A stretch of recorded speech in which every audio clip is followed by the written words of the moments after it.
author, columnist, editor-in-chief of LibertyNation.com, talk show host, and conservative policy advocate. We dismiss history at our peril. Liberty Nation Radio with Mark Angelides.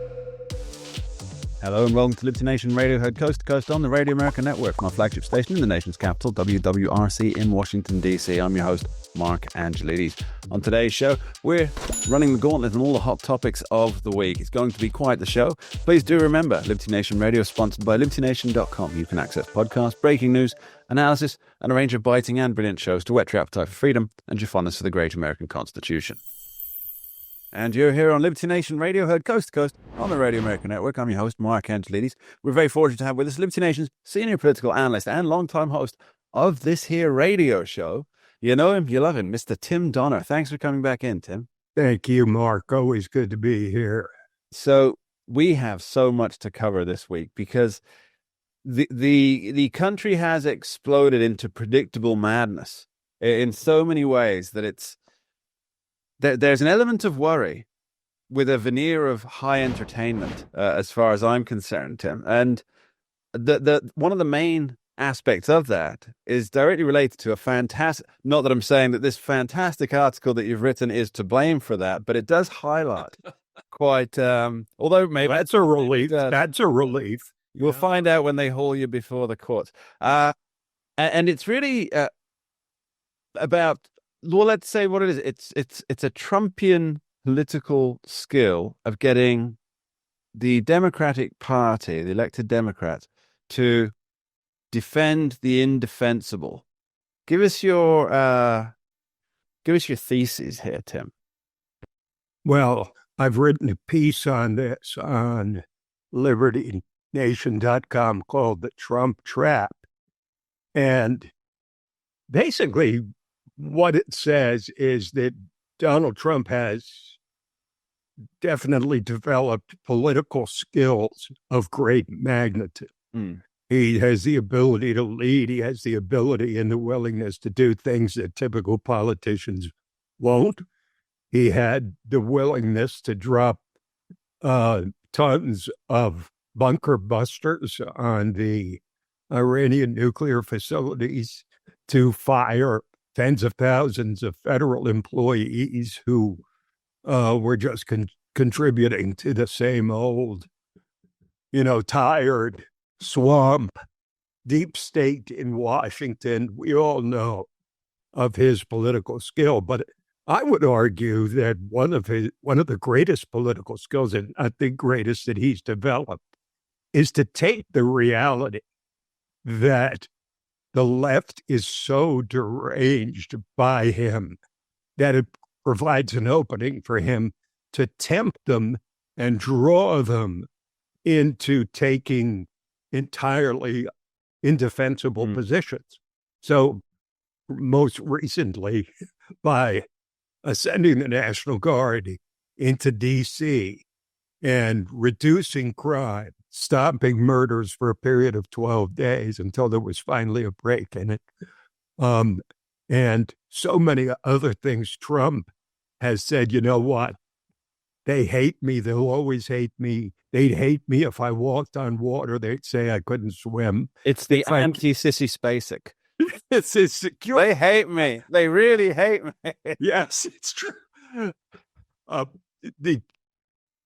The cure for Trump derangement syndrome has not yet been discovered. And so therefore, the only thing the left can do is to oppose everything that Trump favors. And so Trump has focused on these 80-20 or 90-10, or as he likes to call them, 97-3 issues, like reducing crime in America's major cities. And he's forced them to defend criminals. He has forced them to defend criminal, illegal aliens. Do you realize how insane it is to uphold Kilmore Abrego Garcia as an icon of your party, of your movement? It beggars belief, honestly, Mark. But his ability to force them into, because nobody wants to be the first Democrat to say, you know what, Trump has a point. You know what, Trump is right. Crime is a problem. You know what, Trump is right. We're better off without human traffickers and rapists and murderers who are here illegally being in the country. So he has forced the Democrats to double down on the very things that caused them to get wiped out in the November 2024 election. And I don't see any side, Mark. I don't see a single issue on which Democrats will say, you know what, he did a good job on that. They've said nothing about the 5 peace deals that he has set across the world between traditional enemies. They haven't supported basically trashing Iran's nuclear capabilities. They haven't supported the fact that the border is now secure. They haven't supported anything that among the issues that are most popular with the American people. So the Trump trap it's a honeypot. Come on in and be my guest, oppose everything I'm doing, because it just increases my own standing, or more likely just diminishes their own. Although given that Democrats are less popular than any time in decades, certainly any time this entire century, and we're a quarter of the way through the century, there's no break in sight. I mean, the latest one was the Democratic meeting going on in Minneapolis, where I was going to bring this. Yes. When the woman said, "Don't take the bait, don't admit that migrant crime is carjacking." She said carjackings. Americans don't care about carjackings. Americans. I live in the capital area near Washington, D.C. And sure, I'll go into D.C. and if someone carjacks me, I don't care. It's just the cost of doing business.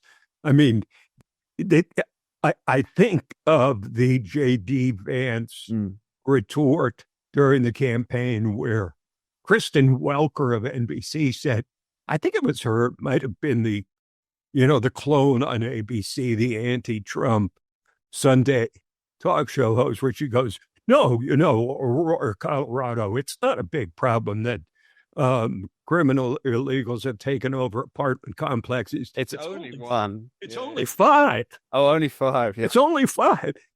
And I'll say the same thing that J.D. Vance said. Do you hear what you're saying? Yeah. Do you hear what you're saying? So it's so strange though, because the lady we're talking about at the summer DNC session, do you know what she said that voters across America care about? Mental health. And you know what? Mental health is a concern, but I think people's mental health might naturally get better if they didn't have to worry about criminality. They didn't have to worry about getting killed or robbed when they're going to work or taking their kids to school. Well, the problem is we're not mentally healthy because we have our own pandemic. It's called Trump derangement syndrome, and there's no cure for it, right? So it's pretty rich for a party that is riven, that is dominated, that is defined by abject hatred of Donald Trump to say, we need help with mental health. I would use a form of the expression, physician, heal thyself.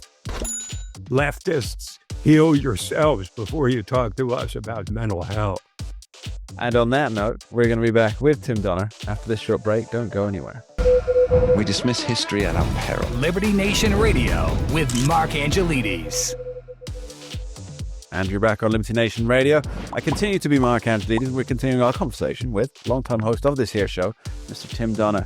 Now, Tim, earlier in the show, we were discussing what you describe in a great article on LibertyNation.com as one of Donald Trump's chief political skills, and that is to get his Democrat opponents to defend the indefensible. And we were talking about this before recording, and it seems to me it's like Lucy with the football, because you can kind of see when he's doing it, when he's setting up, he's putting something in place that his political enemies or rivals are going to take the bait on. And you can see that, and you're thinking, just don't take the bait on it. Just don't do it. And yet there they are. They're Charlie Brown running towards the ball. And then Lucy pulls it away. And they go for it every time. And one of those issues, I think, is actually quite a contentious issue. And I think it deserves a lot of discussion and a lot of clarity on it, because it's about the recent executive order on burning of the U.S. flag, and Donald Trump saying he'd like criminal penalties applied to that. And so I was writing on that the day it came out, and I think I described it to our executive editorial team as writing this is like walking a tightrope that is also a tripwire at the same time. That there's really no way to. I mean, obviously, as a journalist, you just try and go straight down the middle and report the facts as they are. But you also want to get people interested in looking at the angles that haven't been covered. And so, Tim, let's start with Justice Antonin Scalia in 1989, who was the swing vote in the Johnson v. Texas case at the Supreme Court. And then a year later, that it was reinforced. And he described that as I can't remember the exact quote, but it's something, if it were up to me, all of these long-haired, sandal-wearing, bearded hippies who burn the flag would go straight to jail, but I am no king. And so he made his case very clear that it was absolutely unconstitutional. It was a Constitution-protected First Amendment right to burn the flag. And so Trump signed this executive order. And then the media went wild saying, well, this is against the First Amendment and against the Constitution. But for those who actually read, and I put this in my article, I said the media, they went first for the Supreme Court almanac, when first they should have read the executive order. What was your initial take on that executive order? We'll go into what it actually says in a bit, but what was your initial take on it? Well, my initial take was that I'm glad you had to write about it instead of me, because this is one of the few issues that really sort of divides the MAGA base. I don't think it divides it in a way where there's going to be infighting so much as disagreements. I think it's sort of like the Epstein files, the whole Epstein issue, where there are some in MAGA world who are still demanding more accountability and others who are saying, hey, the Justice Department told us what they have, what they know, and that's it. Let's move on. But in terms of the flag burning issue, I think there is a reasonable middle ground on it. I think when Antonin Scalia, who is sort of a heroic figure, Icon, I would say. An icon among constitutionalists, when he says, as much as I deplore burning the American flag, it is legitimately, in his view, in the view of the Supreme Court justices that joined in his opinion, that this is freedom of speech. So I think that the sensible position on this is that if I go into my front yard and just to make a display of how much I hate America, and I burn the flag on my front lawn, that is protected speech, because it is not inciting violence. It's not fighting words, because it's not directed at anybody. But if you're going to burn the flag as a way to stoke a riot, then it is a legitimate add-on to criminal penalties, just like hate crimes are.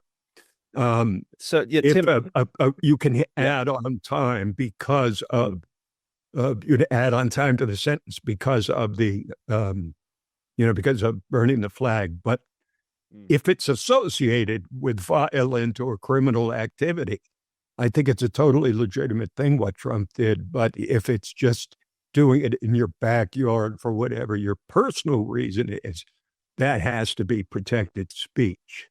Yes. So just to dig into that a bit. So when Trump says that he wants a year in jail, what he's referring to, and surprisingly, not a single one of the big box media outlets dug into this, which is strange because I'm not a lawyer and this was very easy for me to find out, is what he was talking about was a sentence enhancement, which, as you rightly point out, is often associated with what so-called hate crimes, because there isn't actually a hate crime as such.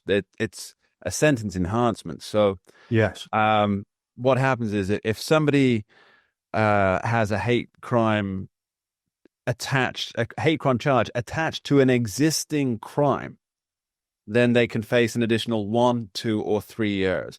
It's under Penal Code section 422.75.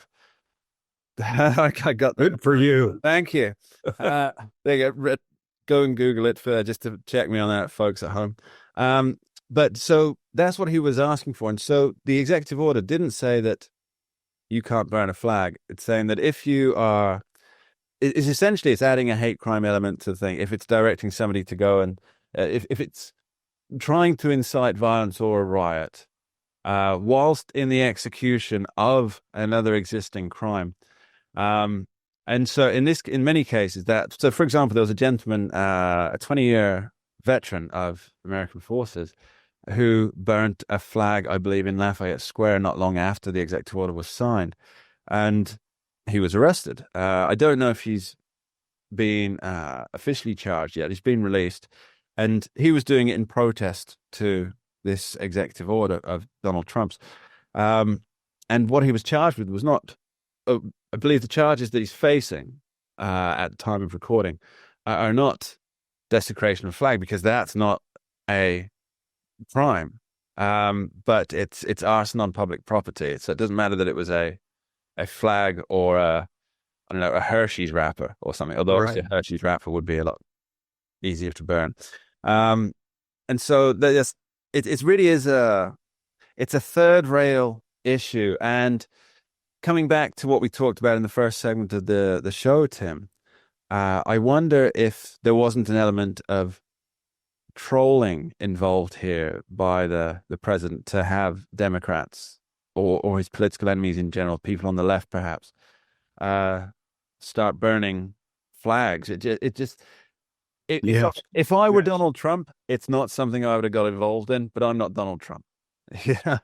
Well, he's got some sort of plan on this, but I should say that he's talked about making burning the American flag a crime for the last decade. Yeah. Since he came down that golden escalator, he's wanted to do this. And now, yes, he's forcing the left into saying it's perfectly fine to burn the American flag. So it becomes a cultural issue, not really a legal one. And, it's going to wind up at the Supreme Court, probably like virtually every other executive order that Trump has signed. Let me tell you something. If whatever it is that the Supreme Court justices make in terms of a salary, they deserve a raise, because Trump is keeping them so busy, more than any other president in my lifetime. Indeed he is. And it's great entertainment for those who are interested in the constitutional process. We'll be back with Tim Donner after this short break. Don't go anywhere. We dismiss history at our peril. Liberty Nation Radio with Mark Angelides. And you're back on Liberty Nation Radio. I continue, as always, to be Mark Angelides, and Tim Donner, Liberty Nation's senior political analyst and longtime host of this here show, continues to be Tim Donner, as always, as we continue. Good to know. It is good to know. We haven't had any changes here. We don't need any recognition certificates of changes to our particular statuses. Or stati, is that perhaps? I'm not sure. To make a word. To make a word. A fourth declination Latin noun. We go with the statopodes. That's a Latin joke for those who appreciate it. Now, Tim, one of the most fascinating social media things happening at the moment is Governor of California, Gavin Newsom, trying to claim the Trumpian airspace by himself claiming the moniker of America's governor, which is interesting to me, but by replicating now, mocking Donald Trump's style with his governor's press office account, by mocking Donald Trump's style, and then assigning all this thought process to Trump supporters, and then saying, I can't believe MAGA supporters believe this because, and it's all just invented in their minds. They think that people think that Gavin Newsom is mimicking. Gavin Newsom's people think that MAGA people think that Gavin Newsom is mimicking Donald Trump, when in fact the MAGA people realize that he's mocking Donald Trump, but they think it's the other way around. And it's this weird convoluted, we know what you're thinking because it's what we want to think that you're thinking. And it shows an absolute lack of clarity, mental thought process.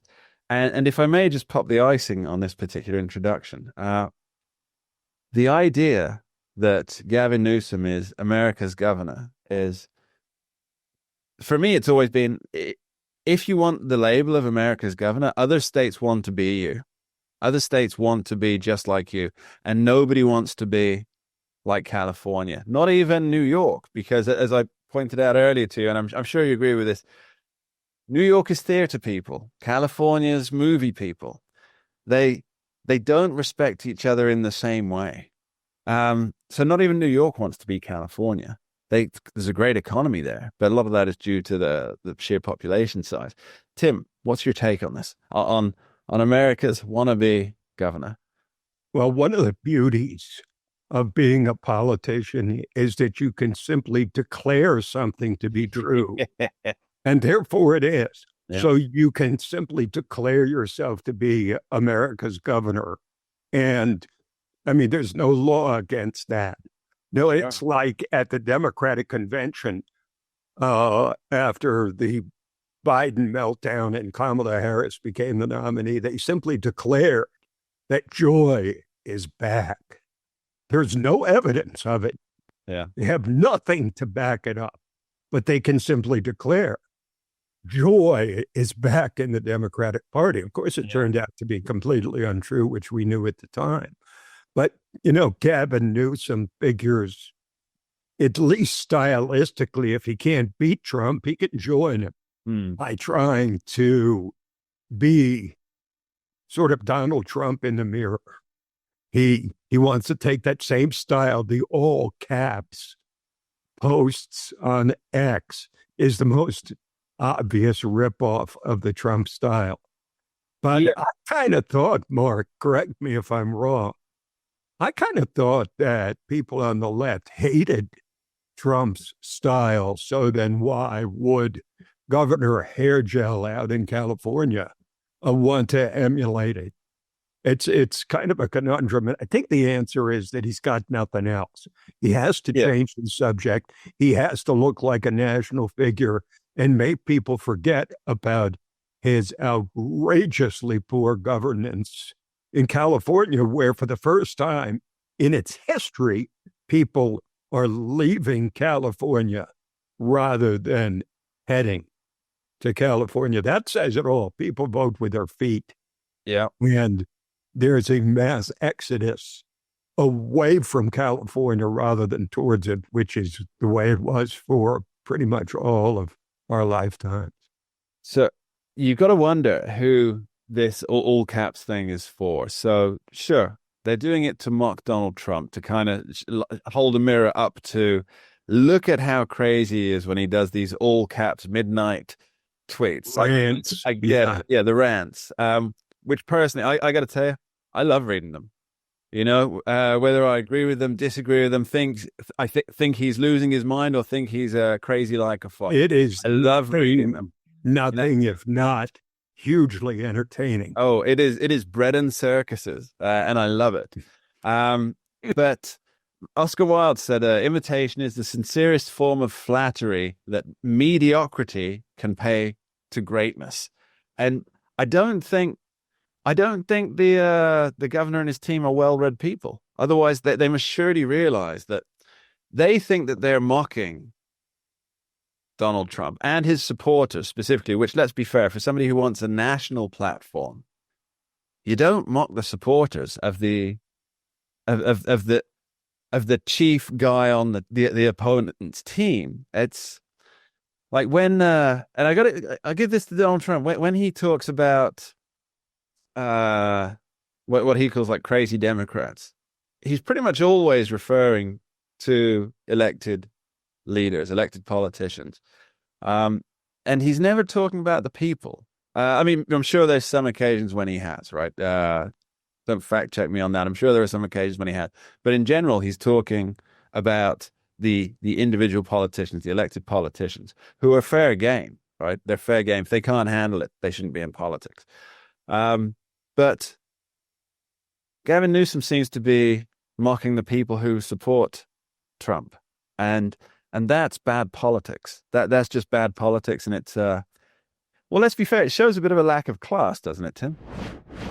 Well, I think the problem with Gavin Newsom, like it is with everybody else on the progressive left, is they live in such an elite bubble, especially in California, that Gavin Newsom doesn't seem to realize that the rest of the country looks at California askance, and they say, God forbid our state become like theirs, where there's sanctuary status essentially across the whole state, where the homeless population continues to spiral out of control in the once great city of San Francisco, where the cost of living is so high that they've essentially driven the middle class out of California. Crime exists at levels that are unacceptable to the rest of the country. I think Gavin Newsom doesn't realize, because he is so stuck in his California elite bubble, that the rest of the country is looking at this and saying, there's not a chance that we're going to elect a guy who's done this to the beautiful state of California, to do it to the entire country. But he's living in blissful ignorance because all he cares about is the 2028 campaign and putting himself on top. And in that sense, he's smart because he's getting a lot of juice for what he's doing. You know, he and Zoran Mamdani, the Democratic candidate for mayor of New York, are the major domos in the Democratic Party right now.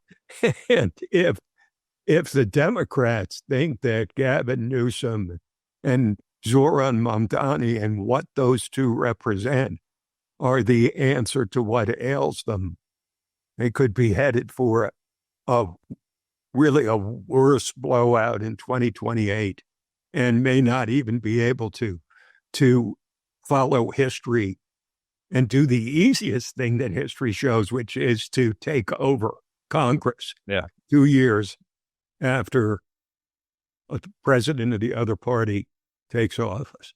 Yeah, it kind of in some ways it kind of exasperates me. I'm from the UK. I don't necessarily have a skin in the game about how the elections go. But as somebody who is fascinated by politics and appreciates what America is, it troubles me that you've got a Republican Party that's so dominant in every area at present, and it doesn't really have any pushback other than, as we talked about earlier, let's just oppose what Donald Trump's doing. There's no ideas coming out. None. America is a nation that has thrived on beautiful, big ideas. That's why it's achieved so much in its relatively, short history as a nation at 250 years coming up, or 239, I guess, depending on when you count it from. And by the way, we've forgiven your country. We're not asking. We've forgiven the UK for their tyranny. You may have. But I've hung out in bars in New Orleans. I know not everybody has. So you've got this situation where America has thrived on ideas, and those ideas are tested, and they're tested by having two strong parties, and even to some degree, even third parties.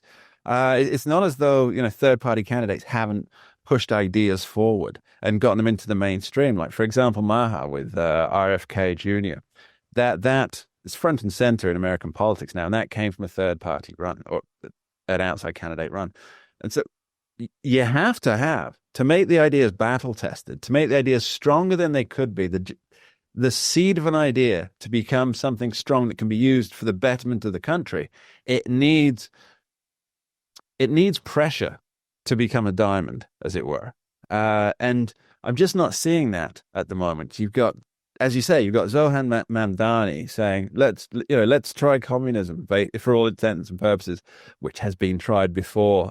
Spoiler alert, it's been done before. And you've got Gavin Newsom on the other coast.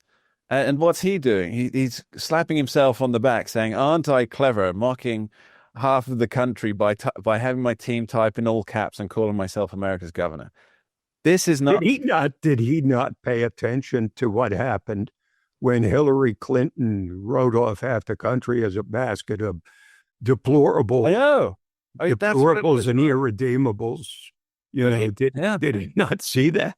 I mean, look, it's never good in a democracy to have a de facto one-party state. But right now, we're as close to that as any time since probably during the Reagan era in the 1980s, when the Democrats were disheveled, where they got their clocks cleaned in consecutive landslides at the hands of Ronald Reagan. But right now, the Democratic platform is the same as it was in 24. They're still pro-crime, pro-illegal immigrant. They're pro-DEI. And as they reaffirmed at the summer DNC meeting this last week, they reaffirmed they did. The DEI. They're still, look, they're still starting. It's so 2020. They're starting their meetings with land acknowledgments, basically saying this land was once owned by the Apaches. Like, that's the kind of thing that actually appeals to the average American. They can't. The problem is, and I hate to keep repeating this, but I think this says it all, is that people have said, well, the Democrats need to throw the progressives under the bus. But the problem is that the progressives are the bus. They're driving the bus. They're steering the bus. And right now, all the juice in the Democratic Party is behind the likes of Zoran Mamdani, who is essentially an undiluted communist. If you look, I did a piece on the Democratic Socialists of America and what they believe, including the dissolution of the family unit. And this is the party that Mamdani has been a proud member of for the last 8 years. Not has been, is. Still, he's still on their front page, yes. right? Yes. It's on their front page. You're right, on their front page, with the beaming alongside Rashida Tlaib, of Squad fame. It's I worry for any country that falls under a one-party rule, and we've seen You've got to have a healthy two-party system. Yeah. And so even the people, because ideas need to be tested, they need to be debated, they need to be pushed back against. Coherent arguments need to be made on the other side. And right now, the only arguments being made on the left are Trump's in favor of it, so I'm opposed to it. End of discussion. Tim, we're going to be back with you after this short break. Don't go anywhere. We dismiss history at our peril. Liberty Nation Radio with Mark Angelides. And you're back on Liberty Nation Radio for our final segment with me, your host, Mark Angelides, and longtime host of this here radio show, Mr. Tim Donner. Tim, I couldn't let you go without discussing what I consider possibly one of the top two most important cultural issues facing not just America, but the world today. And that is the Cracker Barrel logo rebrand. It's been quite the roller coaster, hasn't it, Tim? Well, I come from the standpoint of someone who loves Cracker Barrel and has been there, I wouldn't say dozens of times, but maybe a dozen times in my life, because we do long drives. And whenever we see a Cracker Barrel, we say, okay, there's our lunch spot. It is warm. It is welcoming. It does feel like down home with their comfort food and their old-time relics, all of which are original. And it's really an American treasure, Cracker Barrel. It's quintessentially American. Now, this is the kind of store where you take a logo with the old guy over the Cracker Barrel. Uncle Herschel, come on. Uncle Herschel is the guy. No relation to Herschel Walker, by the way. No. Uncle Herschel.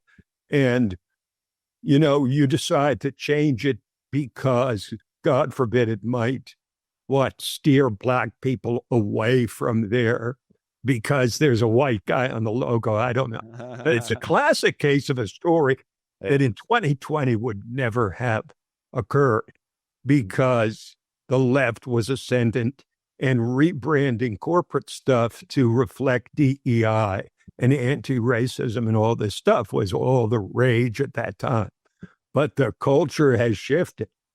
Message to the left, note to the left, memo to the left. The culture is not yours anymore. And this is basically Exhibit A in that whole transformation back to traditional, sane American culture where you don't have corporate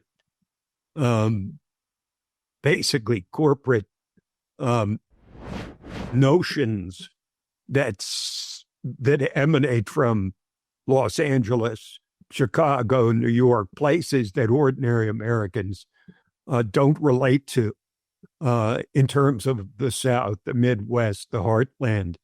They love their Cracker Barrel and they don't want to see it change. And this is the kind of thing that now with Cracker Barrel going back to the original logo, I guarantee you, Mark, they never would have done that 4 years ago after the George Floyd thing and everybody was bending the knee to Black Lives Matter and people were afraid to speak up.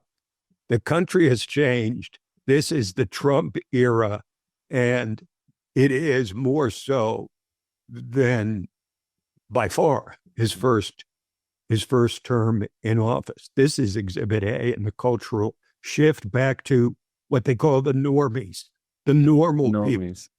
Those normies. Reminded of Chip Norm. So you say Exhibit A. There's also we've got more than a whole alphabet. We'll have to start doubling up on letters. But you've had Jaguar went for a similar thing in recent months, and that was just an utter disaster. But I think it started to really turn in the whole Bud Light debacle. Yeah. I think that was a pivot point where they brought in Dylan Mulvaney. I know. And, basically put on the most woke ad you possibly could. And it was really just the latest embodiment of truer words never spoken. Go woke, get woke, go broke.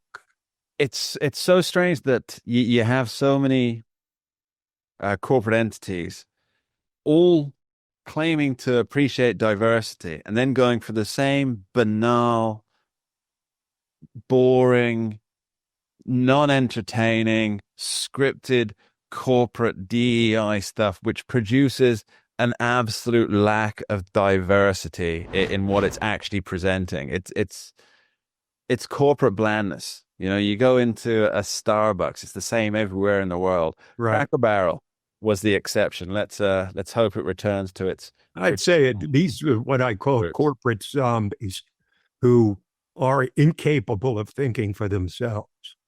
Very true. Tim Donner, thanks ever so much for being with us today. Always a pleasure, Mark. And that's all we have time for in this week's edition of Liberty Nation Radio, heard coast to coast on the Radio America Network. I've been your host, Mark Angelides. I'd like to thank our guest today, Mr. Tim Donner, Liberty Nation's senior political analyst and longtime host of this here radio show. And of course, extend my thanks to you, the listeners, who take the time each and every week to tune in and join us. Please do remember, Liberty Nation does not endorse candidates, campaigns, or legislation, and this presentation is no endorsement. We dismiss history at our peril. Liberty Nation Radio with Mark Angelides.